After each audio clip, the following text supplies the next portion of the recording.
Hey everybody, Sam Kavaris in the Nimnicht Chevrolet Sports Update. Been a while since we've done one of these, so a lot to catch up on.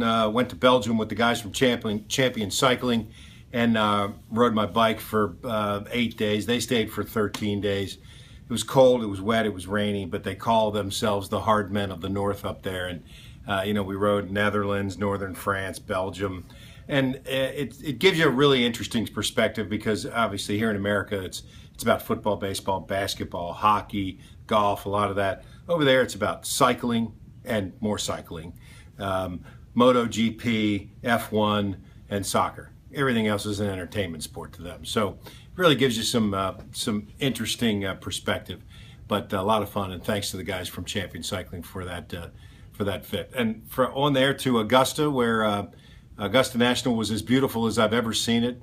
And this was since 1978. Almost said 1938 because that's kind of what it feels like, but 1978. And it gets bigger and better every year, but it still has that feel, that very community feel. And at Augusta, they're so nice, and you miss that when you don't deal with that on a regular basis. That politeness that they bring even to one of the most magnificent and most important sporting events around. And Jordan Spieth is a great champion for them. He is that guy. And when you do this job, you get to know these kinds of people before the general public gets to know them.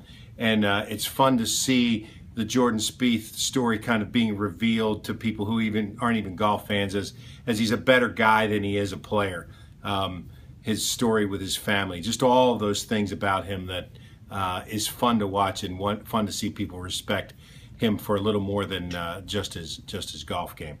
The Armada had 16,600 in their opener. They won't get that again, and the question is, can they sustain any of that momentum in order to, when they play over at the baseball grounds, in order to kind of be the thing to do rather than a sporting event? And I think that's their challenge. They're off this week, and they're back on May the 2nd or April 25th, something like that. Nonetheless, they're off this week.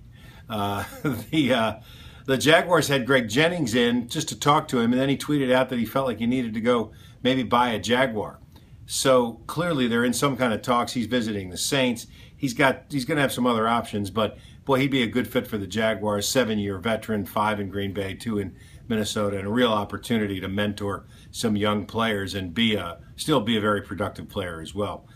Wouldn't be surprised if the Jaguars were able to sign him sometime, because that's what Dave Caldwell told me at the owners meeting, that this is the kind of player that they're kind of looking for. So it's about money, and it's about the right kind of fit for them as well. Suns Open, they got a winning record. They've got a lot going on over there. Homestand through the 20th, I think, something crazy like that.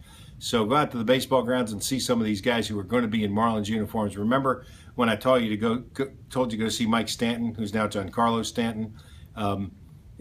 21 home runs in the first half of the season, worth money. There might be somebody on that roster right now that is worth looking at. Outside of that, there's a ton of other stuff I want to talk about, but we'll do that coming up. For now, that's the Nimnicht Chevrolet Sports Update.